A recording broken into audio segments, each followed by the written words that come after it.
Hello and welcome to the Lost Art Podcast. I'm Paul and I'm here with Gar. Yes. And see the way he repeated that over and over again? That comes into play in this episode, which is all about earworms. Worms in your ear.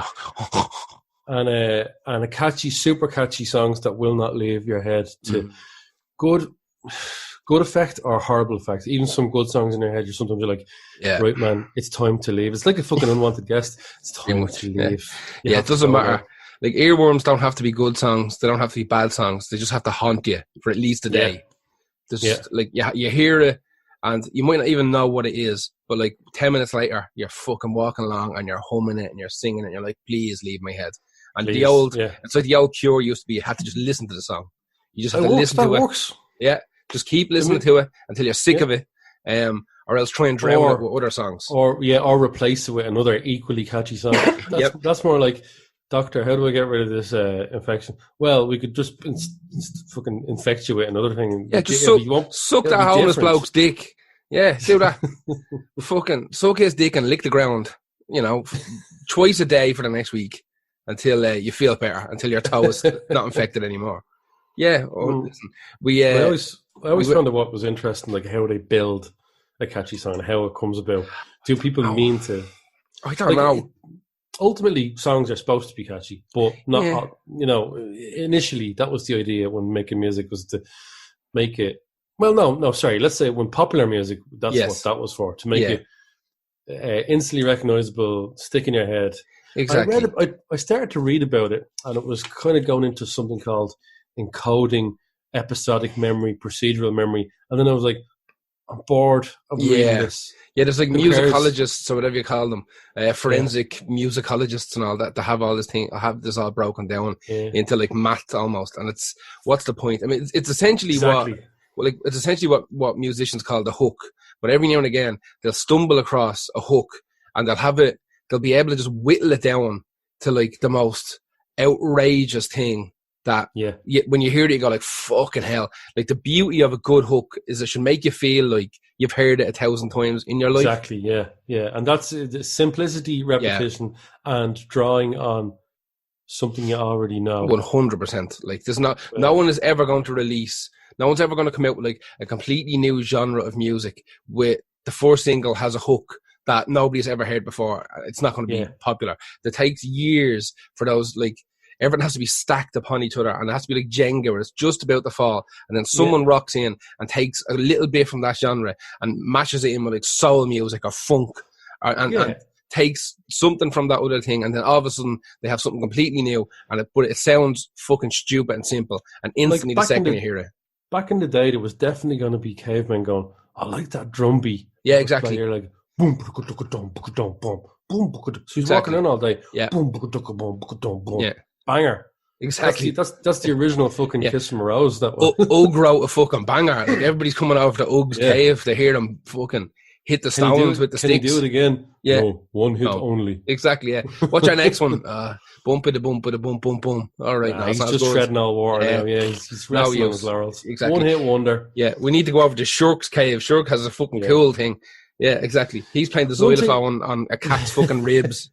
One thing I did notice that, and I read up a bit more about what is apparent in these songs. So longer phrases in the chorus. That goes without saying. Not always, because there's loads of songs that have rap, especially. It hasn't got long. Well, it has. Some of them have long choruses, phrases. But some of the ones I'm looking through today, going, a lot of them do. Like one that's cited is "We Are the Champions" by Queen. Yeah, has a very long, drawn out, and it's quite basic, simple, and it repeats itself a lot. That's just going to get a hook. But it has to be in the right order. The notes have to complement each other naturally. I tell you one of the weird things I found, right? I remember a couple of years ago being over in Poland, and the Mrs.'s ma had the radio on, and it's not all English speaking songs, but most of them are. It's whatever you fucking hear on the radio over here, you hear on the radio over there. Yeah. She doesn't speak any fucking English, none whatsoever. But all the big, like, bouncer fucking banging catchy songs, she could sing in perfect English. She just sang along phonetically. Hadn't a clue what they were talking about. You know what I mean? We do with Rammstein. Oh yeah, exactly. Not very well, but we do. Yeah, but she could like turn around and sing at you, and you'd be like, oh yeah, that's Smokey, you know, living next door to Alice or whatever. You know what I mean? She knew all the words, just learned them phonetically, but she didn't know it with like. Imagine she was singing "My Neck, My Back" and didn't know what. Yeah, exactly. My neck, my back. Don't say that, man. No, shut up. No, shut no. Stop ruining everything. Another thing I noticed was that, and this was interesting. Songs with a male voices singing higher with more effort. So that comes like this at Freddie Mercury, Bon Jovi, and a few others, like where the male is higher pitched and giving it like welly. Yeah, belting into it. Yeah, Frankie Valli style stuff. Yeah, so I think effort and to be higher and sort of predominantly pushing the song hard from a male point of view. Driving it along, yeah. One of the things. Interesting. Yeah, that's mad. Found that kind of strange and interesting as well. That kind of fits in with my first choice. But then you mix it with a lower vocal range and you get the dual side of it. So like Bon Jovi did that a lot. He'd sing down here, then it's like, yeah. Same with Freddie Mercury could do whatever he wanted. Yeah. Backwards, upside down, whatever. It didn't matter. Without any more haste, what is your first one? My first one is, for me, the original one. The first thing I ever heard that wouldn't leave me alone. And again, it's one of those things that fucking you could not hear it for 20 years, and then you hear it again, you go, fucking hell, like Jesus Christ. Like you remember every word. And it's Lindsey Buckingham with Holiday Road. Oh fuck yeah! Yeah, fucking song. Yeah, it haunts people. See, I don't like. I know you like that song. I don't like it, but it gets stuck in my head. Yeah, I don't even know if I like it. I don't know if I like it. One of the things we used to do was we used to play it with one of the bands. We used to play it as a warm up because it's a piece of piss, you know. There's nothing in it really, and it was just because it had a nice little tempo. It was a nice warm up song, and you could sing and fucking, you know, you'd warm your voice up and your hands playing guitar or whatever. The drummer get warmed up. So I kind of got used to playing it in a particular way, and I don't think I'd actually even heard it in fucking years. Like, because lyrically, it's garbage. Like, it's garbage. Loads of these nimble, songs, quick. Yeah, like, most of these songs are lyrical garbage. Yeah, scutter, like absolute. And you know what? That has to add to the memorability. It's easier to remember bullshit and basic ideas. 100%, exactly. Yeah. So this was obviously the main theme for National Lampoon's Vacation. That's right. From 1983. Now, they ended up using it in pretty much every single other Lampoon's fucking vacation movie. European Vacation and Vegas Vacation. Vegas Vacation was the holiday song. Yeah, exactly.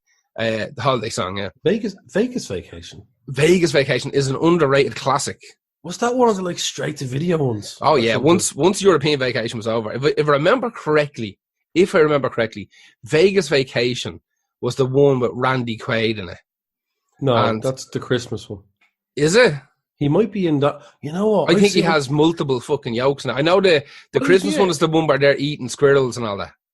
Yeah, but you know what? I feel like I've seen the Vegas one once and gone, oh man, this is like the least loved one of them. Yeah, I think the Vegas one is the third one. So I think European Vacation is the best. Yes. That's the Look Kids, there's Big Ben, fucking all that shit. It's absolute Christmas nonsense. Though as well is brilliant. The Christmas one is great, yeah. But the Vegas one I think is an underrated fucking classic. They used it. There was one just called Vacation. That's right. I think that might have been the fourth or fifth one. They made a fucking shit ton of these. And then the remake was great. Yeah. The remake really good. Yeah. But was not Ed Helms, was it? What's his name? Fucking, he looks like about 8 other people. Yeah, man, the main guy in it. I can't remember his name. Whoever he is, I get him mixed up with. No, Ed Helms was in Meet the Millers. Yeah. So I get those two movies mixed up right. because they're two ones where people go on a road trip. Yeah, Meet the Millers is fun actually. Yeah. Some good stuff in there actually. It's the guy from The Office. The Office. Is it the guy that was in The Hangover as well? Andy Bernard guy. Yeah, that's right. Yeah, that's right. So that was a good remake. I don't know if the song was in that. No, I'm sure it was. I don't know who the other guy is then. So yeah, whatever. Who cares? I'm sure it was. What I found out today is that Buckingham played obviously people know, but Buckingham played guitar in Fleetwood Mac. I hope they do anyway. And he was the singer in Fleetwood Mac for years until they brought in Stevie Nicks. Lindsey Buckingham was going out with Stevie Nicks when it came in. She ended up taking over vocals. Then she fucked up and he sang for a while. It's Jesus Christ, the fucking Fleetwood Mac history. I tried to do a quick scan on it. The two of them came in at the same time. Yeah. They only wanted Lindsay, but he said, I'm only coming in if you bring me Mrs. Stevie. Yeah. And I think she came in as like a backup singer or something like that, and eventually they realised she's got a great set of pipes. But they were going as Buckingham Nicks for a long time. Yeah, they had albums out, but apparently they didn't jack shit. Like nobody gave a fuck about them. They've one song that's on middling. But yeah, I tried to do a quick scan over Fleetwood Mac today just to see if there's any kind of kills. Yeah, there's no such thing. It's like reading the fucking Bible. The wild thornberries, the thornbirds. Yeah, reading the wild thornberries. Yeah, no, like that. It's really hard to find little facts on Lindsey Buckingham because he's like everything's kind of negative. Like he's mad for bashing moths and all. A lot of people don't like him. Fleetwood Mac don't really like him. They like take him back, and he's done like how long will it last this time before he's like. And then I can tell in interviews that he's like, I don't know what's going on, what's happening. I'm like, I smell a rat. You think you're a liar? You sound like a prick. Yeah, he seems to be. Yeah, there's definitely something off him. But he's there's been books written about him by like his ex-missus and all. None of it's positive, you know. I did find out today that Buckingham played every single instrument on that song. Every single instrument on Holiday Road. Drums, keyboard. 20 bulls each can play it then, yeah, that makes sense. If what? 20 bulls each can play it, that makes sense. Oh, I wasn't 20 bulls playing that shit, you mad? Fucking hell. Absolutely not. That would have, even that was too fucking advanced. But yeah, that's for me, that's the original. Lindsey Buckingham, Holiday Road is the one that I remember from when that movie came out, even though I was only a baby, but it was Ireland, so we probably got it in like 1995. Yeah. We probably got it 10 fucking years later, but I always remember those movies being around, that fucking song every time, and me and my sister singing the song, and then kids on the roads singing the song, because everybody loved those fucking movies because they're garbage, you know what I mean? Kids love garbage. Well, they were a bit like dirty at times as a little bit risky, not quite Porky's level, but there was a little bit of risque fucking in there, a little bit edgy, just because I think Lampoon started off as a magazine. That's that all these guys were doing. It was like a Mad magazine type of thing. Like Mad magazine, yeah. Yeah. It started off like that, and then eventually they got like a TV show, and eventually got movies made. And Animal House was the big breakthrough. I fucking love Animal House. God damn, I fucking love it. I have an Animal House T-shirt here somewhere. Yeah. I love Animal House. It's deadly. It's superb. I'm a zit. Like it's just everything about it is just fucking great. Everybody in it is perfect. It's one of the original shitty college movies, like kind of the prototype for all. They took is that before or after Saturday Night Live? Because it was a lot of the same. I think during Saturday Night Live. Yeah, right. I think at the start a lot of the Lampoon staff were doing Saturday Night Live, you know, either behind the scenes or in front of the camera as well. Because there's a massive crew of writers for Saturday Night Live as well, like, massive crew. Even though you have like famous comedians and all that shit, like you're still talking about like an hour's output a week, which is monstrous. So that they weren't writing all those. They weren't writing all that. No, they weren't that bollocks. They might have like improv little bits and you know that type of shit, but there was nobody like saying, "This is my bit. This is my 20 minutes or whatever." That's nonsense. You know what I mean? Right, who's your first one? My first one is a song that I'm not even know if I really like. I like some of it, but this synth riff goes through my head once a week at least for the last, since I can remember. Because the song was released a year or a good few years, let's just say a good few years before I was born. And through the years, I always remember this sticking in my head.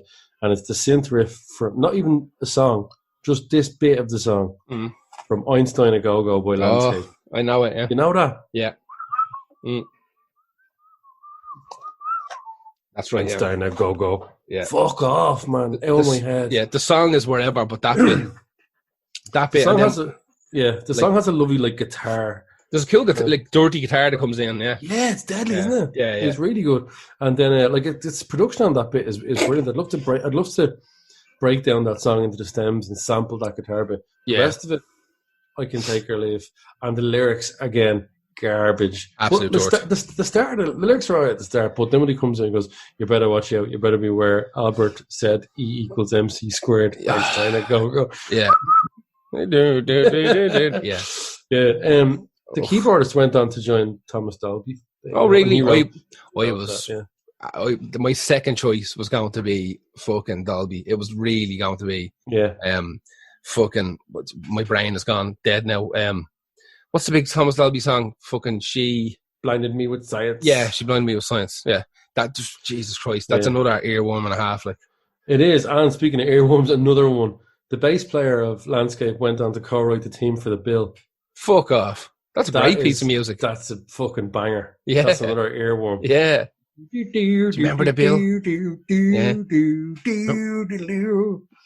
What was that man's name? Casualty, though. Probably just sang Casualty. Casualty had a great riff as well. There was a good era there for kind of shitty daytime English music or English TV shows that had great music, you know. Fucking, there was a bunch of them. That had... Like, there's not a huge amount left to say about your man, James Burgess. I think the lead singer went on to be a producer and stuff like that. But listen to their stuff. Oh, no, they're very quirky, but it's not for me. But that I don't even know if I like that riff. But that synth riff, it's the way it's recorded as well. It has just the amount of reverb on it. It sounds lovely. Yeah. And, but it also sounds disgusting. So I don't know what to make of it. But yeah, my first one is that riff. So when you said, you big prick, by the way, with this fucking podcast idea, because it's just been a week of this. I know, yeah. I didn't change mine. I went with my first 6 picks, but every single day since I made those first 6 picks, I've mentally added on 20 every day. Yeah. Well, I have to take some out because they were too similar in theme, not theme, but like. I don't want to give too much, but later on I'll tell you the ones that swap. I suppose if you hadn't put in one of your songs that you did that's come up later, Einstein and Go-Go wouldn't be here. But it is. Yeah. But that's all there is to say about that one. Who is your second earword? My ear duck. I had to pick something that I forgot about until about 3 weeks ago. And I can't remember how I even remembered it. Someone fucking said it, and I went, "Oh, Jesus, yeah, that rings a bell with me when I was a kid." And I went into YouTube and pressed playing it, and now it haunts me day and night. And it's the theme song from DuckTales, the cartoon. Oh yeah, it's great. It's a mixture of every Michael Jackson song mixed with any song from that era. Yeah, mixed with Janet Jackson. Yeah, mixed with Jermaine Jackson. I don't know. I can't get out of the Jackson. I'm stuck in the Jackson loop here. Like literally, the way it starts with that fucking kind of drum bass combo, and the bass is the most 80s fucking thing you've ever heard. I don't even know if this cartoon's from the 80s. I think it's the early 90s, but it just has this. Yeah, I can't. It haunts me. But the technology was still around the same. But it doesn't really. You know what? 91 to 92 is the 80s. Yeah, pretty much. 93, maybe when indie came back, you had to drop and guitar music started to come back in. Well, you have to remember as well, stuff that's getting released in 1991, 1992 was probably recorded in 1989. You know what I mean? Yeah, and grunge was coming out, and the 80s just had to go. Exactly. That was the death. So the DuckTales team was written by a guy called Mark Mueller, who, when I went looking into him, was like a really well accomplished musician and songwriter. He also wrote Chip and Dale Rescue Rangers, which is also another absolute banger. He wrote a shit ton of songs for Disney. He's written songs for. He actually won an ASCAP award, which is the most performed songs of the year. He's won 2 of those. So he's written songs for Jennifer Page, Heart, Eternal, Earth, Wind and Fire, NSYNC. The amount of people that write songs for Heart is unreal. I only realised lately, I was doing the Outliers thing, and 2 people on that list had written songs for Heart. I'm like, what is that, Heart? Yeah, they're just letting anybody go. Yeah, he wrote stuff for Girls Aloud, Steps. He wrote a song for, what's her name, Agneta from ABBA. Anita, yeah. Yeah, he wrote a song or 2 for her as well that got released. So yeah, he wrote Chip and Dale's Rescue Rangers. He was paid $1,000 to write the DuckTales theme. That's it. Actually, do you know what? That's probably not that bad for that time. And in theory, no idea. That theory was that like Disney or something? Yeah, that was Disney, yeah. Oh, well, then it's fucking, that's measly. Thousands is measly. Yeah. Like, that's like pure Disney fucking, like Saturday morning stuff. Yeah. So it was written by him, but it was sang by a guy called Jeff Picetto. He's a great voice, that lad. It's fucking great voice. He's written loads of stuff as well. He's written a shit ton of stuff for both bands and for movies. He's done music for like James Bond movies. He's done music for Honey, I Shrunk the Kids. He done the theme song for Tekken. So in the waiting screen for Tekken, when there's all the singing. Yeah, no way. That's crazy. That's mental. That's him. That's mental. I didn't know that. Yeah, so he's done a bunch of shit. He sang a load of other Disney songs as well that Mark Mueller wrote. Mark Mueller really liked them. He was actually involved in another one that was going to be on this on this podcast. He done a remake of he done a re-recording of Fuck My Life Right Now. What is wrong with me? That's a deadly song. Come on, Brian. Fuck you my can do life it. Right now. Fuck my life right now. Your life going to understand it. Make it fuck my life right now. Oh, fuck. Fuck my life right now. Yeah. So that was wrote that. recorded. Is that what you're talking about? No. That song? No. Right. There was a big, in like 1990 something, apparently, there was a big movement to get like that song back into the charts. But they didn't want to use, what's his name? David. Who sang that song? Australian guy. This is great music. John Farnham. This is a great podcast about music. My brain is absolute cabbage today. I'm going to tell you when my brain was cabbage because I had to go shopping today. And there's an Aldi and a Lidl 5 minutes away from my gaff. And it still took me 3 hours to get there and back again. Because the queues and absolute fucking mutantry. It's wild in the streets out there. So it is. Just to get a bit of food. And the Aldi has one of the only 6 McDonald's in this country that's allowed to open right now. So there are hundreds of cars all over the place and people jumping out of cars and kids everywhere screaming, trying to get their chicken nuggies. And it was literally like Mad Max beyond Thunderdome. When did chicken nuggies come in? It's nuggets. Why are people saying chicky nuggies now? Because that's what the mutants. Because this is what the mutants do. So I'm repeating what the mutants say. No, I know why you're doing it, but I'm just curious as to why. I see all these things now. People saying chicky nuggies. Yeah, I'm assuming it's a meme thing.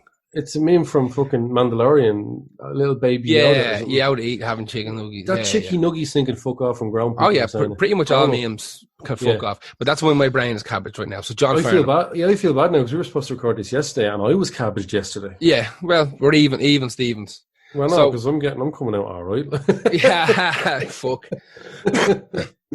So apparently in the 90s they were trying to re-release that song, but they wanted someone else to produce it and sing it. So they brought this guy in, this Jeff Picetto guy in to sing it. So apparently there's a version of him singing it as well. It's supposed to be fucking amazing. I'm going to try and hunt that down. Oh, I'm going to be interested in seeing that. Although Farnham's whopper. To be fair, probably like Farnham, he's an older man and he's got too many nationalities. He's like Australian, English, and a bit American or something, yeah. Yeah, it's weird. Wasn't he born in Australia, moved to England, and then kind of got famous in America or something? We talked about him before a while ago. His arm was from India. Yeah, exactly. Yeah. He had one Botswanian fucking toe. And, who is their next one? That was DuckTales team, which I believe, personally, to be maybe not the biggest earworm on this playlist, but probably the catchiest. The one that will not let you go once you have it. Yeah. Like nothing else can defeat it. If there was Street Fighter fucking catchy songs, and this is the fight list, this playlist, I think DuckTales is certainly making it into the final anyway. Who's your next one? Man, ironically did Tekken. So my second one is a Welsh band called The Automatic. Do you know the song I'm talking about? Monster. Unfortunately, I do. What's that coming up over the hill? Is it a monster? Is it a monster? I don't think much of this. Actually, some bits of the song are deadly. Guitar work on it. Some of it is deadly. Yeah, it's very kind of weird, an indie band at the start, isn't it? It's got all the fucking weird kind of stuff. It comes in. So it's coming in around the same time as it's around 2006. This came out, I think 2004, where they were using a lot of the like synths for added and stuff like that. Yeah, so they get they never really replicated this song again, even though they were convinced they were going to. Your man, I think your man's name is Alex something. He said, "You get labeled as a one-hit wonder, but that's more hits than most people have." That's a weird thing to say. That's a weird thing to say. You get labeled as You get labeled as, but that's more hits than most people have. It's only one more than most people have. Yeah, one more. That's not more hits. That's one more hits than most people have. Yeah, who have no interest in music. Yeah, he said as well as that, we haven't disappeared. We're still recording albums. And but mate. But to be fair, they're all right. That band, that's not really my thing. It was they were a bit too like anything that could be used. Like, I'm going to hang myself here because a few of these can be used as football anthems, but that's a real football anthem one. Big time, yeah. Big time.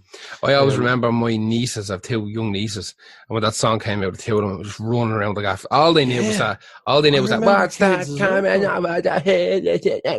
That's all they knew. Didn't even know. Didn't know the verse. The rest of it is different. Like, and I can't even think of the verse right now. Well, that's because they had no interest in releasing the verse. If they had their way, it would have been 3 minutes of them just repeating that. What's that coming over? Because it's so disjointed, it doesn't make any sense. It is. The verse just has this fucking kind of smitsy whittle guitar on it. You know, that kind of loads of reverb and like a little kind of a chorus delay in it. Cool, yeah. It's fine, but it doesn't make sense because then all of a sudden, he goes from the indie whine and the snare here. What the coming over the head? What the fuck just happened? Yeah. The chorus was only a placeholder the keyboard player wrote, and they played it so much. Then when it came down, they were like, "Well, we can't change it now. Yeah, it's too late." It's one of those things. It's like too late. It's like, let's try to sing something else. Like, we're all living in the bottom of a hill, and I don't know. It doesn't. It's to go back to what it was. It's like that time Andrew WK was writing that album, and he put that metronome beep beep beep beep beep over everything. Yeah. And then when he went to take it off, he was like,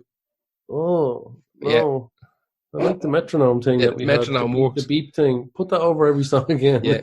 Wouldn't you be sickened? So you're telling me then that they spent ages writing the verse and intro and middle eight and fucking outro and all this kind of stuff, but the keyboard player just had this yoke. Cause like, this is where the chorus will be eventually when we get around to it, and nobody can remember anything else about the song except for the bit that the keyboard player pulled out of his hole. Yeah. Yeah, well, because I reckon that's part of it. Like, although the lyrics for the chorus, what's that coming up over the hill? Is it a monster? Weirdly works well because you're listening to it and it feels like there's a sense of something is coming in the song, the way it's building up to this bit. So I guess in essence, the chorus is the monster. Who's your next one? My next one is where's my bit of paper? Oh shit, big one. Dead or Alive, You Spin Me Round. Oh yeah, probably the best song on the playlist. It's fucking super. It's also kind of stands alone. It's another kind of one-hit wonder. A lot of these kind of are. Yeah, to be fair, Dead or Alive, like they had their fans, but at the same time, they were all wrong. They were all wrong. 100%. They were all wrong. So Dead or Alive had been around for a couple of years before this. And they kind of got taken underneath the wing of a group of lads we talked about 100 times on this podcast, and that is Stock, Aitken and Waterman.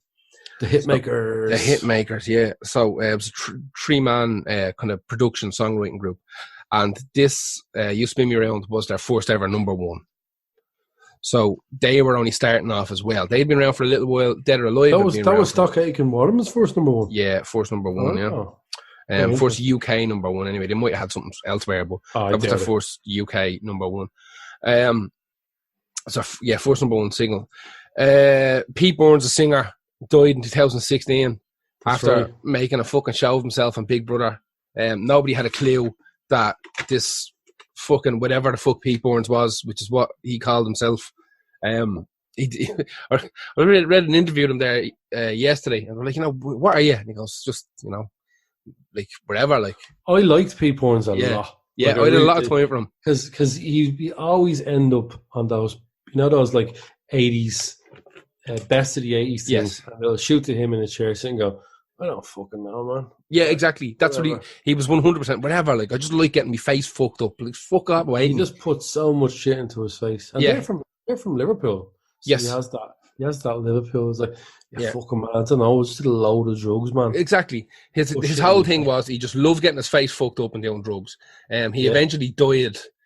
He died fucking destitute. He spent all of his money on facial reconstruction, like having crazy operations onto his face, and then he ended up getting infections and bits of his face fell off, and then he was trying to get his money back. He was trying to sue some fucking surgeon who made a bollocks of his lips or something like that. Like at this, there has to be some sort of duty of care eventually when someone goes, "No, man, you've had enough. You've had enough of this stuff. The more we add to your face, the rest of it's going to fall off. It's fucked. Yeah. Let it dry out, and you're going to look fucked, but you're going to look more fucked, or you're going to die," which is what happened. So before Dead or Alive, or called Dead or Alive, he'd been bumming around for a couple of years with. Can't say that. I didn't mean it in that way. He'd been messing around for a couple of years with different types of music, and he kind of stumbled into this weird kind of electro goth sound. And the band he was in originally, which the name I forgot to write down because I'm a stupid fuck. No, I do remember it. I'll remember it now in a second because it sounds like something else that popped up in this podcast, so it'll come back to me. They got put in a compilation with a very unknown band called Depeche Mode. Oh yeah. And off this compilation, then Depeche Mode kind of got a little bit of recognition. So a load of the other bands who were on this compilation, people started twigging them as well. So kind of Dead or Alive got a little boost off Depeche Mode, making their fucking kind of making themselves be known. Now they've had, Jesus Christ, a fierce amount of fucking people in that band, in and out of that band. Like like madness. Wayne Hussey from The Mission and Sisters of Mercy. That's right. He was with them for a while. Yeah, I forgot about that. That's so fucking. Because he's from Liverpool as well. Yeah. The band has many of them. The band has had a lot of faces and members. Yeah, exactly. Yeah, but its first band had fucking Julian Cope in it.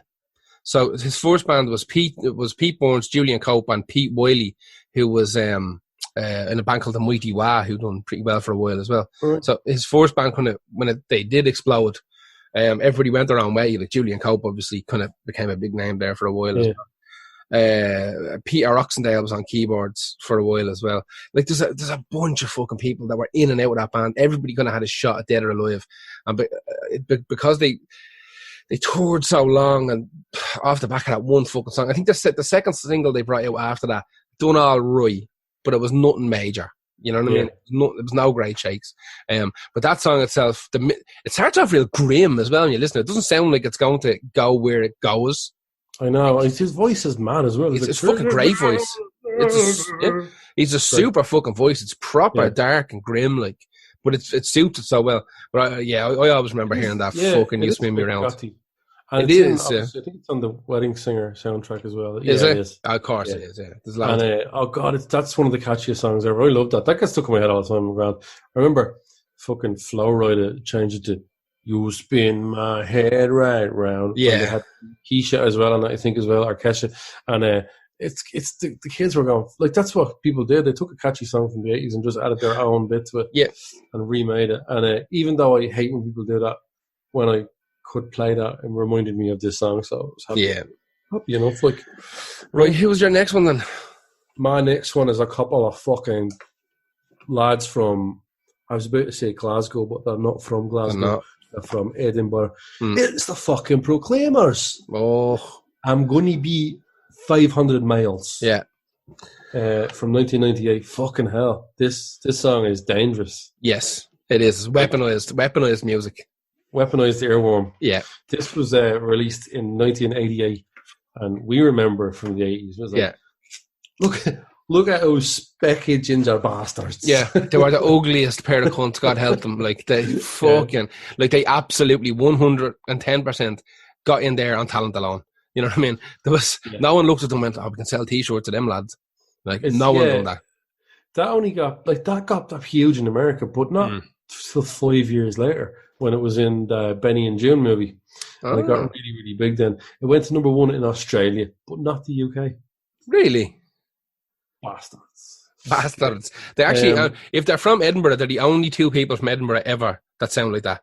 Because I was thinking that it's very strong accent. People from Edinburgh do not sound like that whatsoever. I was thinking that they sound more like Ewan McGregor. Yeah, exactly. It's real soft. I can't do an accent. It's very soft. Yeah, it is. Exactly. Yeah, but like the Glasgow one is up there with Belfast. Like, it's fucking shocking. I don't know how they even understand each other. It's hilarious. It's one of the greatest. accents of all time. The funniest accent. Literally, lads just saying they're going to the shop to buy bread, and you're breaking your bollocks laughing. Brilliant. But it's fucking amazing. Hence, so many TV shows and movies being set over there. But the Proclaimers do not sound like they're from Edinburgh. Like they sound like they're from fucking Dunoon or something, you know, some fucking coastal town. Well, they're from a place called Leith, I think, in Edinburgh. So that could be like, yeah, I don't know. I don't know much about that. I always Hardshaw place or something. I just presumed Edinburgh was always a little bit more soft spoken. Have you ever been to Edinburgh? It's fucking lovely. I've never been to Scotland. That's crazy. Yeah, Scotland's great. Scotland's great. It's just another Ireland. Super. Well, I had some interesting facts about walking 500 miles. How far would you get? Well, you can't walk any part of England at all for 500 miles without even from top to bottom wouldn't be without turning back. Yeah, the most you can do is you can do 500. You can't do 1,000 because the song is about I'll do 500 more. I'll do 500 more. So the longest you can do is 685 miles. But what you could do is, and I measured this because I was bored today, if you walked 5,000 miles, 500 miles from Leith to Edinburgh, where they're from, the furthest you could get is just somewhere between Plymouth and Penzance. Don't go to Plymouth. So that is presumably where the person lived that they're singing about. Maybe. Although they would have to go there and realise, oh, fuck no, they're moving back to Leith. Let's walk back there again. Or you could walk 5,000 miles in the direction. Also, here's another fun fact. Mm-hmm. They're not the only person that claims they could walk 1,000 miles to see someone. Really? Diddle. Oh, yeah. That's it, Carlton. Making my way down. Walk 1,000 miles to see you. What'd you get? I think that's called a callback in the trail. I was already did it, mate. Only fucking 5,000 and another 5,000 more. That is a great song. But it's at the same time, like, it's one of those songs that some people despise. Oh, I hate it. I love it. There's something about just that dum. Yeah, like what the fuck, man? Like that's that old caveman shit that people went to hear. Like that's what that is. You know what I mean? It's tribal. Yeah, it's fucking tribal. Like it could be Queen. It could be Gary Glitter at the start of that. Yeah. I'm glad it's not. No. But yeah, so the longest that's crazy. The longest you could walk in England from top to bottom is 685 miles, I think. I'm glad we're not doing the radio show right now because we'd be bombarded with people about that. Well, that's someone else would answer it for us. I'd be in a better position mentally to do the radio show right now because I'm kind of half brain dead, and I just I'd put a load of points into me and just go onto autopilot and just let it go. Let it go. Points. Let it off, points. Let It Go is coming up again soon, believe it or not. But we won't go into that right now. Who's your next one? My next one is Soft Cell with Sex Dwarf. Oh, fucking hell. That's dangerous as well. Yeah. Lethal. Brilliant. Yeah. Brilliant, though. So good. It's so good. It's a great little song, but it's that fucking down. It sounds like a theremin synth. Theremin, kind of. It is. It's just like, it's fucked with the attack and the decay on it, and just, yeah, it fucking haunts you. It hurts you. That's a fucking mod wheel in action, right? Or the pitch wheel. 100%. Yeah, pitch wheel set to at least 2 octaves. At least 2 octaves. If I know my synth, if you know your synth. So obviously, Soft Cell was where we got Mark Allman from, who has popped up on this podcast on many occasions. We've talked about an awful lot. So when Soft Cell knocked it on the head, he started a band called Mark and the Mambas. So it's real fucking. I actually haven't heard any of it. So I know he had a big solo career, but I never heard any Mark and the Mamba stuff. But it was him and Matt Johnson from The Day, and he had Martin McCarrick from Susie and the Banshees and This Mortal Coil in it as well. Yeah, who also played with Therapy for a while as well. But it sounds interesting. Like, so Matt Johnson, Dead Day I like. Susie the Banshees I like. This Mortal Coil are interesting. I feel like I've listened to Mark and the Mamas and gone, yeah, I could be wrong though. Could be very wrong. Well, yeah, I have to go fucking looking for it. I found out that you had that band with fucking. Remember when we were discussing? Can't remember the episode. I should know, but he had a band with Nick Cave that played live a few times. That's right. Yeah, we talked about that. Yeah, the first ever Soft Cell release was called Mutant Moments, and it never got released. but it's due to be released this year for Record Store Day for the first time ever. As in, no one's heard it, or it's never been released? It kind of came out on tape and shit like that. It never got proper. It was a little EP that they recorded in a shed or something, and there are copies of it down the rounds, but they're all shite. Apparently, it sounds like stories from the pub. Mutant moments. Mutant moments, yeah. In mutant moments. I was thinking that it sounds like a fucking Misfits song as well. Yeah, exactly. In mutant moments. But yeah, it's finally getting its fucking first proper official release this year. So Deadly. if I see that, I might grab a hold of that. But yes, Sex Dwarf is like obviously Soft Cell got fucking known off fucking Tainted Love. Tainted Love. And whatever. Say Hello, Wave Goodbye, which is such a good song. Yeah. But Sex Dwarf is that one with the 2 videos. That's right. One of the dirty video with women's breasts, including the nipple. Yes, that's right. I always found it weird that like a band that were just like kind of a gay fucking synth band talking about going to porno theaters and wanking kind of got adopted by the goths. And then I thought about it more and I was like, oh yeah, that makes perfect sense. Yeah. Now I get it.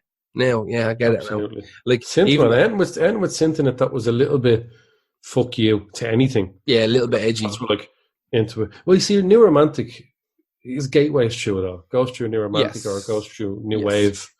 Yeah. Yeah. Anyway, that was Soft Cell with Sex Dwarf, which fucking, if you're listening along, you might have this. I know a lot of people play the songs in the background while we're talking. You are now experiencing fucking. Isn't it nice? Yeah. Sugar and spice. Spice, yeah. Luring disco dollies to a life of vice. Now, the lyrics to that song are great. Yeah, that really are very good. Who is your next one? My next one is another catchy synth song, but with less good lyrics, but from a deadly band. It's Just Can't Get Enough by Depeche Mode. Yeah. I mean, come on, fuck off. Yeah. That's got that tribal fucking Ugg beat as well, almost. It's classic Vince Clarke fucking keyboard phrasing. So Vince Clarke was in this band. Vince Clarke, is half of Erasure and half of Yazoo. Yeah. So he was in Depeche Mode just for this album, and that's why they sound like kind of more synthy boy band. It's much more user friendly, listener friendly, radio friendly stuff. Very much. Just Can't Get Enough is a good song, but it's nowhere near. It doesn't even sound like a Depeche Mode song. No, not in the slightest. This is like a song that people's mas know and love and dance to. It's a big wedding song. Yeah, it's also been adopted by football crowds to change it. Oh, really? A lot, so that can fuck off then. The video is garbage. It's just so shy. It's like they filmed the cheapest video they could in a bar called Leather Daddy. Really? It's like it's Jesus. They come out making a Soft Cell look like, I don't know, fucking not gay. I couldn't think of a not gay band there. I'm like, find a gay that's not a band. What's like a non-gay? I don't fucking know. He was like the straightest band of all time, like Limp Bizkit or something. No, they're definitely not. No, because he's a big fucking mongo, isn't he? Like, he's an idiot. Yeah, but I'm trying to think. Maybe Hall & Oates. Maybe. Manly. Are they? John Cougar Mellencamp there. There you go. Good old-fashioned man that doesn't partake in literally, I presume. I don't know. Literally about to say Queen. Yeah. yeah. Well, I don't know. But anyway, my point is they come, it's weird. Like the way they dance, it's so awkward. That's how I know that they weren't gay, because they couldn't dance for shit. Yeah. You know, they couldn't boogie. They were looking awkwardly at the camera. I'm like, man, lads, if there was gay people in that video, they would have been like, let's cop the fuck on. He's brutal here. He's wrecking this. Vince Clarke wrote the song when he heard To Cut a Long Story Short by Spandau Ballet. Funnily enough, that song was produced by James Burgess from Landscape, from Einstein and Go-Go fame. We just talked about them. So that cut right back into that. And To Cut a Long Story Short is seen as sort of the beginning of New Romantic, which is sort of synth stuff, but with more soulful kind of vocals and stuff like that. And that can be said for Depeche Mode, and it can definitely be said for Soft Cell. Yeah, definitely. Definitely. Look, what else do you need to know about? The lyrics are so shit. Yeah. So shit. Yeah. When I'm with you, baby, I go out of my head. Yeah. I just can't get enough. What's your next one? My next one is Pulp with Common People. Oh yeah, that'll get in there. It's in there. It's burrows its way. That'll make itself home. It's already making itself a cup of tea in your graph and not offering you one. Another kind of synthy-driven type of fucking song from another English band. The Brits are particularly spectacular doing this kind of type of thing. Such a British playlist, isn't it? There's a couple there that aren't, but for the most part, most of them are. I didn't know this. Pulp started in 1978. I thought it was like mid-80s or something. That's crazy. 1978. This, what, were they making music in there? Like they were in like secondary school, yeah. Now it's Pulp pretty much is Jarvis Cocker, right? I done a quick count of how many people have been in Pulp. Where did I write down? 31 different members. 31. That's up there with like fucking the Wailers.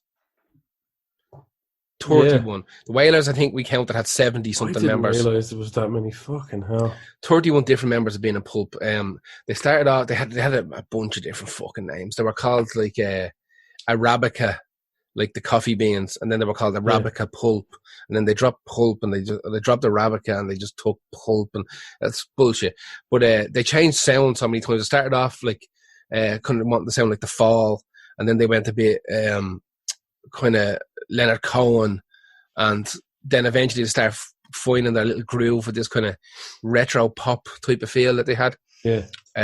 So this is off the album A Different Class from 1995, which is their fifth album. Like, you wouldn't think it. I always thought that maybe it's their second, third if you're lucky. Their fifth fucking album. I love this song. I absolutely, I didn't like it when it first came out. Yeah. Because it was, I don't know, I just thought it's a bit posh. But then you listen to the lyrics and you're like, nah, it's just him. Yeah, it's just him. And it's fucking brilliant, man. It is. It's very good. Their keyboard player that's been with them for like fucking 20-something years is, she's Irish. Candida, her name is. Candida Doyle, I didn't know she was Irish. Yeah, sure. She's been with them fucking forever now at this stage. 31 different members. Now, I found a cool little thing that I just wanted to talk about a little story that I never knew happened. So, do you remember fucking Reeves and Mortimer? Yeah, one of my favourite acts ever. That's who I would consider, like, well, I don't know about what my humour is like, but I definitely take a lot of surreal type of stuff, yeah. Yeah, I used to love Reeves and Mortimer. So in 1996 at the Brit Awards is being hosted by Reeves and Mortimer, right? And Pulp were there to receive an award, but the main act of the night was Michael Jackson. Right? Do you remember this? Yeah. So while Michael Jackson's up there giving it loads, performing, Jarvis Cocker kind of fights his way through the security, gets up on the stage and pulls down his pants and shows his arsehole to everybody, including Michael Jackson. Starts spinning around, shaking his arse at Michael Jackson, shaking his arse at the crowd. I remember watching that. Yeah. Unreal. Yeah. So fucking Michael Jackson's security come out, they grab him, they pull him backstage, and instead of just saying, "What the fuck you doing?" like, and Jarvis going, "It was fucking rock and roll, innit?" Like, apparently Jarvis took exception to the fact that Michael used to, like, he kind of put his legs together and stick his arms out and try and look like Jesus on the cross and all this kind of shit. So Cocker was like, "This is fucking bullshit." Like, taking the piss. I'm going to go up and take the piss out of this. Yeah. Exactly. I'm going to go up and just kind of lighten this up a bit because there's a little bit too much God bothering going on. But Michael Jackson's management were like, we can't have people rushing the stage while Michael Jackson's on stage. Like, I'm sure Jarvis Cocker's like, "Yeah, I know, like, you can't." That's why I did it. Yeah, exactly. So they took him. They wanted charges pressed. So it wasn't just going to be like, slap on the fucking wrist. Don't be a fucking stop drinking points. Yeah, exactly. It wasn't going to be stop drinking, you stupid bastard, sit down. Like, they were like, "We're bringing you to court. We're going to sue you." The whole shebang. Apparently, what happened was when they took him down to the cop shop, Bob Mortimer went down, and Bob Mortimer went in and acted as Jarvis Cocker's counsel because Bob Mortimer is a fucking, like, ordained solicitor. Like, he's a full-blown, like, keeps up with his license, has done all the exams. Before he was a comedian, he was a solicitor. And him and Jarvis Cocker are mates. And he was like, "I'm not having fucking this." So he just went down and started fucking slamming them with facts and got him out that night. Deadly. Which is a cool little story. That Bob Mortimer, the minute the show was over, went down to the fucking, whatever, the Old Bailey or whatever the fuck being held, and was like, "All right, here's my card, here's my license. I'm a fucking solicitor. This Give me a man. This song foreshadowed hipster gentrification. Big time. Well, the whole thing was about the whole song was about this thing that it's a very English thing called slumming, which is where like rich English people would almost take a holiday away from being rich and go and live in the flats and stuff like that. Like, so they go to shit pubs and shit clubs and meet up with like working class people and just go and hang out in their house or their apartment for a couple of weeks just to see how fucking the other half lived. And like you said, it did definitely foreshadow the whole kind of concept of gentrification. Like, gentrification has been a real thing since like the fucking 40s. But in our generation, and like we're starting to only see areas being gentrified now, because the way it worked was most of them were gentrified. You had like the ones done in the 60s, and you had the ones done in the 80s. And the 2000s, we had a big fucking crash. So fuck all happened in the 2000s. Yeah. So we're getting back to our next natural kind of cycle of gentrification. So like I'm starting to see it where I am. Like I live in a hellhole, and now we're getting these like bicycle paths that are like in the sky. Like these bridges that go over bridges that are just for bicycles that like lead from like honest to God, like that's directly across the road me, and they work on it 24 hours a day. And like they lead from like the main road in North Strand, and they're going to lead they literally go all the way down to like Google and Facebook. Like, good, because then they can fight each other. Like, that's what people on bikes will do. When they can't fight cars and the internet and pedestrians anymore, they'll turn on each other. Start lashing. Now it brings them down this part of the canal that hasn't been like seen probably in 100 years. So who knows what type of fucking trolls and fucking creatures are living down there. Super foxes and all down there. I've been dying to get down there since we moved here, but it's impossible to get to. But now it looks like the cycle path is going to go down there. Let's get yourself a little bike. Just walk it, fuck them. Just live like the common people. But that I fucking love this song. I'm like you. When it came out, I was like, oh, Jesus Christ. Because it's like the height of Britpop shite. And Britpop at the time was garbage, but now it's grand. Yeah, and I remember listening to the lyric. The best lyric in the whole thing is because when you're laying in bed at night watching roaches climb the wall, if you called your dad, he could stop it all. There's a difference between, let's say, him and them. People's like, I don't have anyone to call. Exactly. You're just... If you have that safety net, you'll never be a common person. He's a fantastic lyricist. The single they put, the next single after this was called "Sorted for Ease and Whiz," and it's one of my favourite pub songs. It's Babies is my favourite, but Sorted for Ease and Whiz is fucking super song, but it's not quite as catchy as Common People. Common People was painful to hear back then because you could not get away from it. Yeah, I remember reading the lyrics to the inlay while I think my brother-in-law might have had this, or someone had it, and I was listening to a different class. That's the name of the album. And I was reading the lyrics as the song was on, and one of the first thing is written, it goes, "Don't be listening to the lyrics while you're reading the lyrics while you listen to the music. That's stupid." Really, it says that? Yeah, it says it. Oh. Please don't do that. Appreciate it if you didn't do that. Nice one, thanks. That's mad. Very cool. That was pulled by Common People. Who is your next one? My next one is a very, very, very good song. Almost scientifically catchy. It's Happy by Pharrell Williams. I have an issue with this song. I'm happy. I have a few, but I think it's brilliant. Realistically, I think overall the song is brilliant. Yeah. It's from the film Despicable Me 2. The movie that spawned 1,000 mammy memes using minions that the minions can't speak, but why are they going? Why are they all talking? And the minion is pointing to his watch, and it says, "Wine o'clock." Yeah. Fucking hell. Me little angles. Me little angles. I fucking hate minions. I fucking hate minions. I hate them. I didn't mind them when they were in those movies, but for some reason, do you remember? Oh shit! Do you remember a few years ago it was Despicable Me too, so Jesus, probably nearly fucking 10 years ago. There was in Santry Omniplex.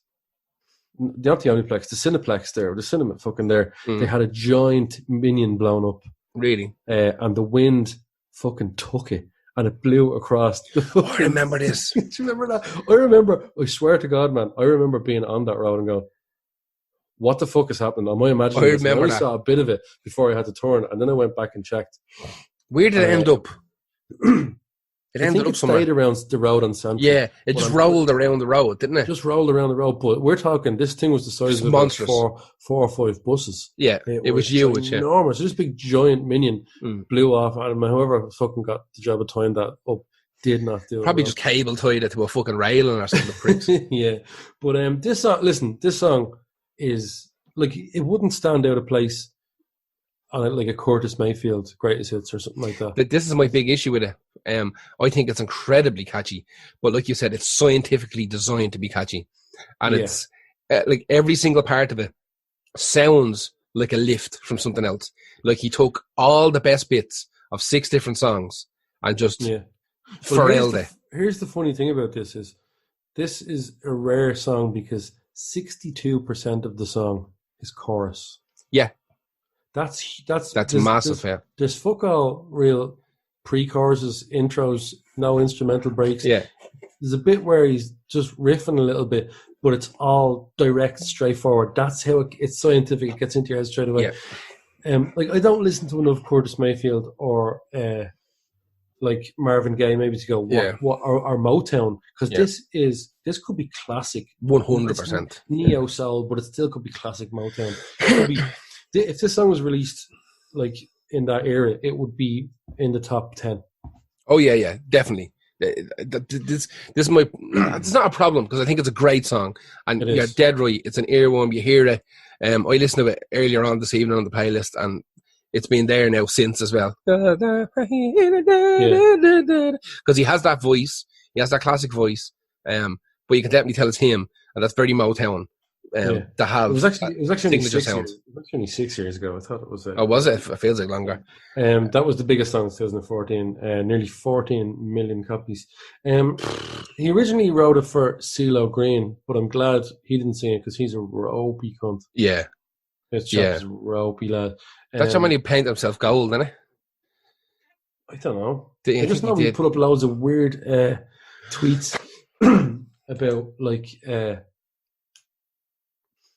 being with someone if they were asleep. Like, I remember that. Someone asleep or something. What are you doing? Yeah, what are you doing? What are you tweeting that for?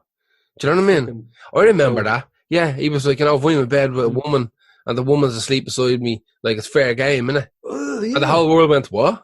The whole world going to fix themselves in their chair. Excuse me? There, CeeLo. Yeah. What was that? What was that? That's rapey as fuck, chap. What are you doing talking about that on the internet for? Yeah, exactly.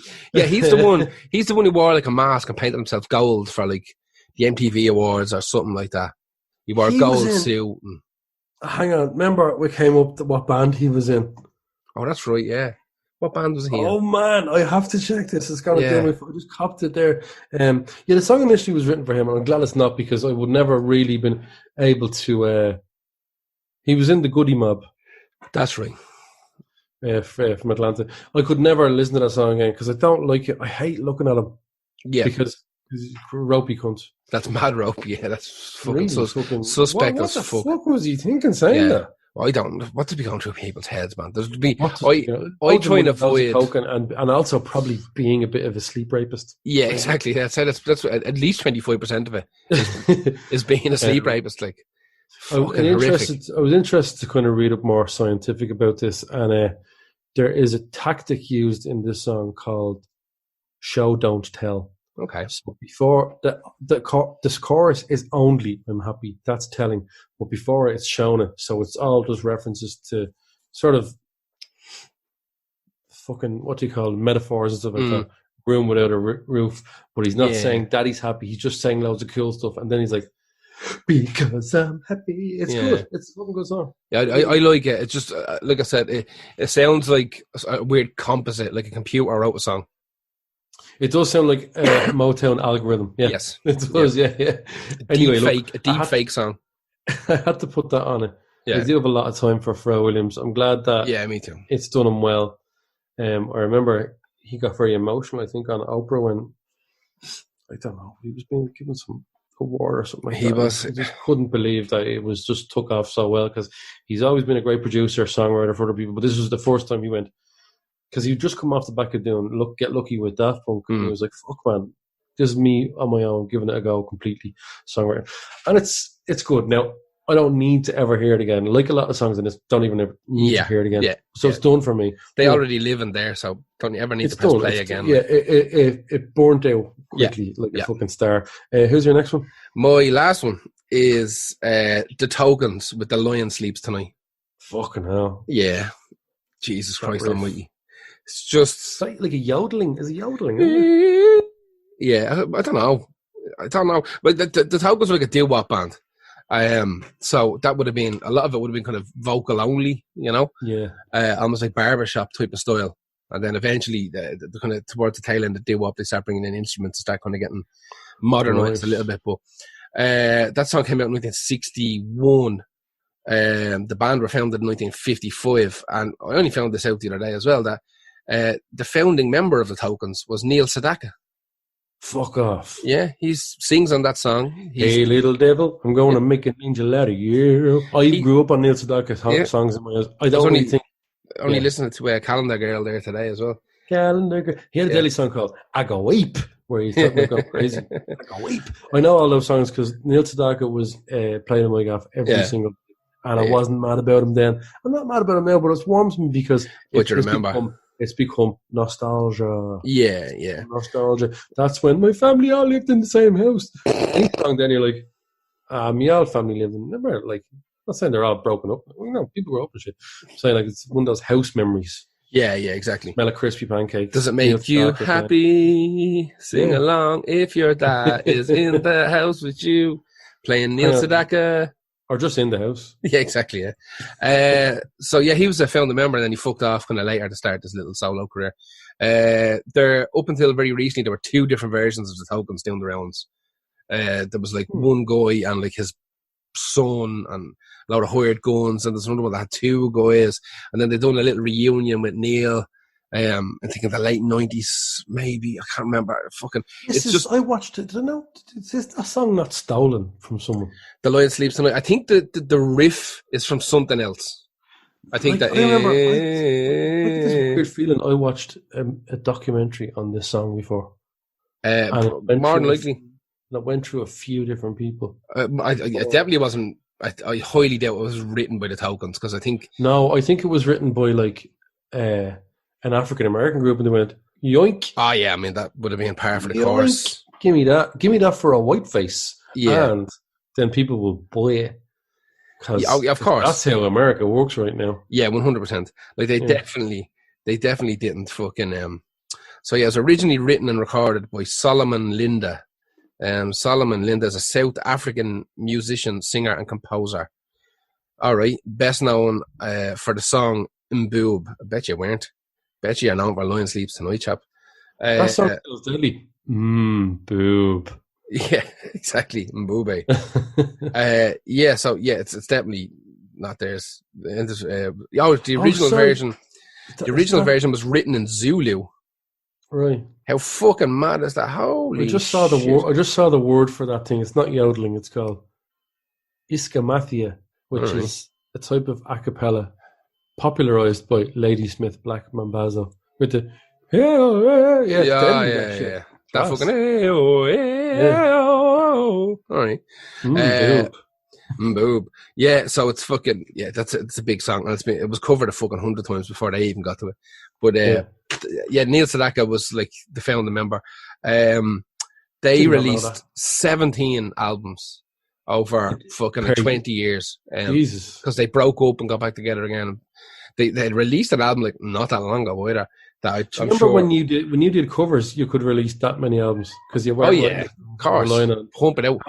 And the people would release songs that were only out like 2 years ago. That's still a big thing.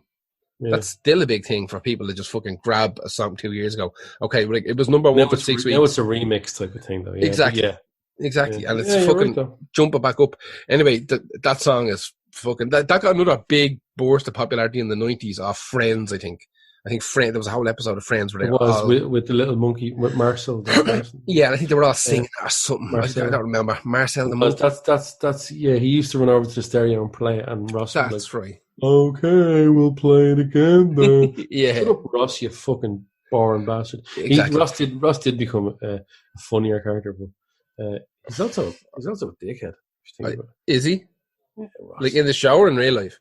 Oh, no, in real life he's probably sound. I In don't real know. life he's dead sound. In the show he's a bit of a fucking dick. Everybody's a fucking sap in Friends. I loved Friends when I was a kid, and now I thought I know I still love it. I Yeah. can't. I give myself fucking cancer thinking about it. All I done was watch Friends in like 1990 splash. Yeah. And I bought books about it and all. I was obsessed. It's still a class though. But then I always remember when people in school were like, "Oh my god, did you see the show Friends?" And I'm like on season 3 going, "Shut up, that's mine. You're not allowed to talk about it." You Like, know, I'm real that's protective. Like Yeah. I was the only fucker who was allowed to be into Friends because it was on at a weird time before they got real popular. And Everyone forgets that Joey was a show after that yeah, that's good. Literally being deleted from history. because it was so bad. It was so bad. It was And then so they bad. done like a meta show with him then as well, didn't they? Called Episodes. Is that what it was? Yeah. Yeah, where he's an actor and it's got a fucking my brain fucking Fran Tamsin from fucking Black Books and your man from Green Wing. That's And right.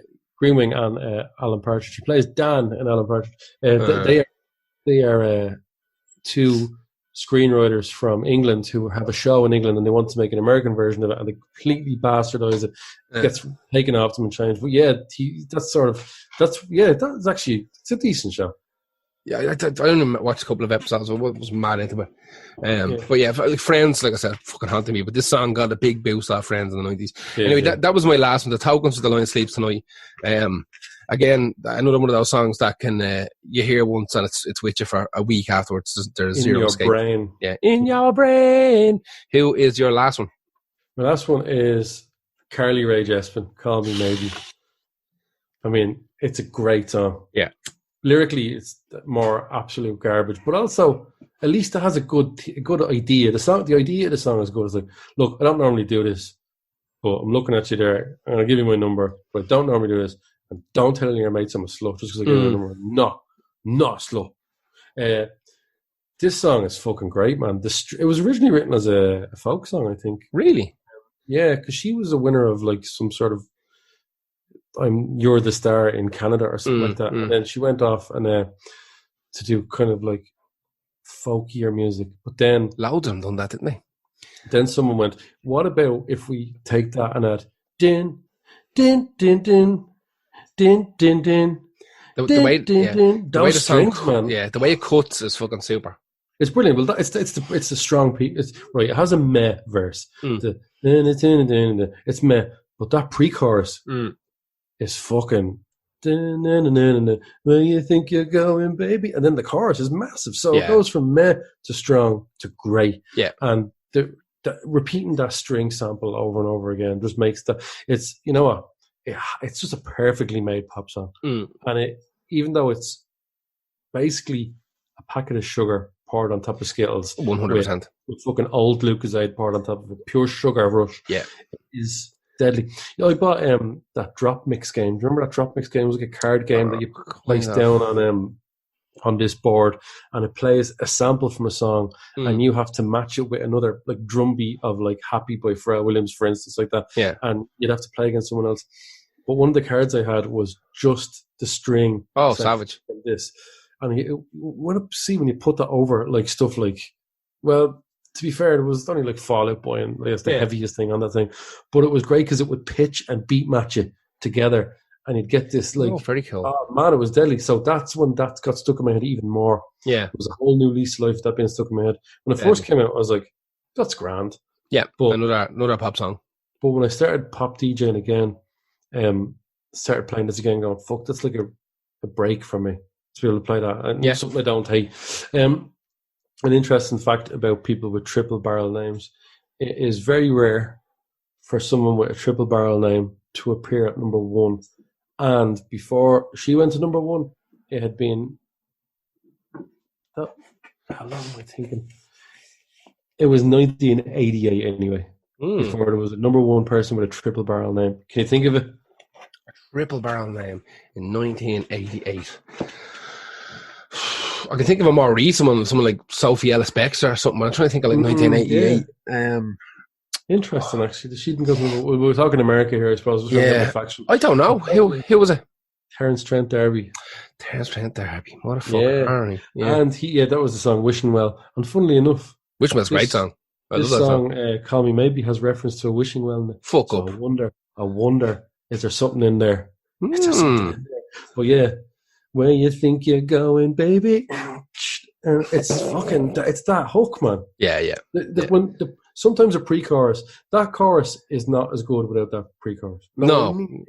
The strings are good. Dead right, yeah. That little string sample and fucking that pre-chorus. You're right. You got like the lull, the build-up, and the fucking hammer here. And then the lull, the build-up, and the hammer here. It's the build-up vocally where she just starts low, low, low. Yeah. It's just delivery. Yeah. It's good delivery, Carly. Got to give it to you. Good woman yourself. Yeah. She's good Canadian. woman yourself. She is Canadian, yes. There wasn't going to be a huge amount to talk about in this. We can't go into the fucking discographies of these people or crazy stories. Probably don't have them. This is the catchiest playlist surely we've ever done. It has to be. Has to be. It's designed that way. Yeah. The entire idea, isn't it? That was Earworms. That was Earworms. I enjoyed that nice little fun to filter through fucking a billion years of those songs and try and pick a few of them. And not have them all be in the same era as well. I'm sure there's other ones. You're right. So for instance, right, Carly Rae Jepsen was put in, but the songs that I tried to pick a song like that. I had 2 other songs like that on the list. That's why they had to come out. I can't have too many songs like that. Yes. You know what I mean? So songs that got kicked off for that were Ting Tings, That's Not My Name. Do you remember that? Yeah, that's not my name. Yeah. He called me Stacy. Yeah. That got kicked out for this because it's in the same ilk. Also, that song by Charlie XX and someone else. It's like, I got this feeling on a sunny day when you were gone.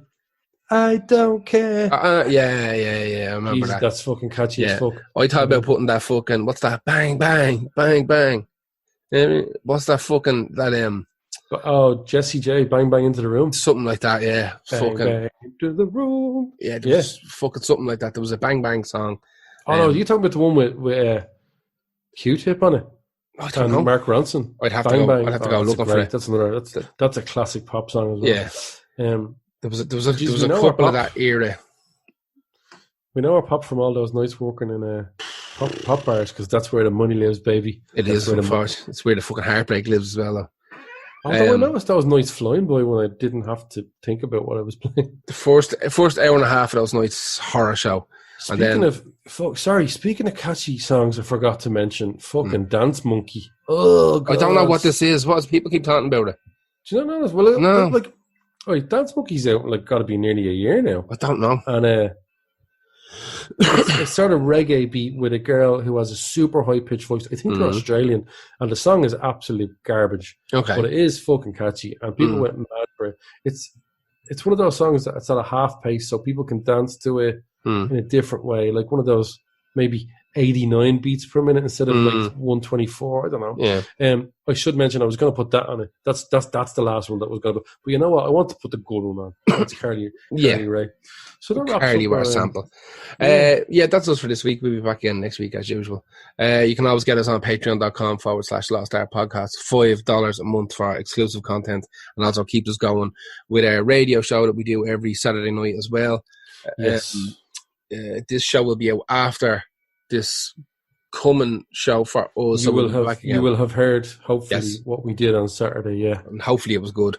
If you don't have $5 spare, that's perfectly fine. You just go to facebook.com/Lost Art Podcast and just share it out or give us a review. If you use Apple, any of that type of shit, give us a review, rate us, whatever. Do the thing that everybody asks you to do. Jesus, not to be weird, but if you liked that episode, go, deadly episode last night, because it'll just be like, oh shit, another person saw it. Literally, likes and fucking comments are like fuel for Facebook. The more of those that we get, the more Facebook shows our page to other people. Because otherwise it's literally hiding it. It literally hides it. You're literally telling people that, or telling Facebook, this is worthwhile. This is a thing that's exactly. This is not the same. And it could show 10 more people, then who'll find the thing. It's just a very simple, free way for the people that can't do the Patreon, obviously. And it's not a problem if you can't. Although I thought of something savage I can put on Patreon. Oh yeah, that video of me being an extra in that TV show. No. I'm going to have to give that to Patreons because Yeah. I haven't done a Patreon for them in a while. And I think it'll be worth this month's $5. Okay. I think I'm going to have to start giving. I'm basically pulling my pants down, going, "Oh, grey mare, just ain't what she used to be." Just fucking like selling myself for laughs, man. I'll do that then. I don't give a fuck. Listen, I've been saying that my whole life. I'll dance in a boy band, the money's right. I don't give a shit anymore. I have no morals or taboos or anything like that. I like that money. Just not even mad money, just getting boy money, man. Just actual survival money, like pure survival money. I just paid the electricity bill and the gas bill. Now I'm fucking crying, broke. So can they not make it the same? Like, can they not make it an electrical type of gas? Actually, that's I don't understand why we have to. Terrible idea. That explode. Yeah, they don't like each other, those two. Just more nuclear fusion and pump the excess heat from the fucking rods into pipes and heat our houses with that, and then the lovely nuclear smoke will power the electricity. I'm all for that. That show Chernobyl was savage, and I wouldn't mind living through it. Wow, I'm all for it. Yeah, I actually did live through it, but like the other side of the world. At a safe distance. Yeah, well, not really. We were all shitting it. And then Sellafield went, do you remember? And they started sending out iodine tablets and all this type of shit. Jesus Christ, like, it's no crack. Everybody is living through, like, the shit we lived through in our youth again, you know? No, this is worse. Oh, this is definitely worse. Because the other stuff was going to affect us. We could go down the road to the shops and get this bullshit disease now. Easy. True. But we're not going to because we're sound. That's how it works. We have too much to do every Saturday and every week. We'll be gone. What am I saying? We'll be gone. We won't be gone. We'll be back. Don't say that. No, we won't go anywhere. It's not where to go. The opposite. We're going to be the opposite. Yeah, we're going to stay here forever. We'll be back again next Monday with a fresh one for you, and we'll see you guys hopefully on Saturday night for the radio show, talking shit and getting drunk, pretending we're in a pub. And, see you next week. Thanks.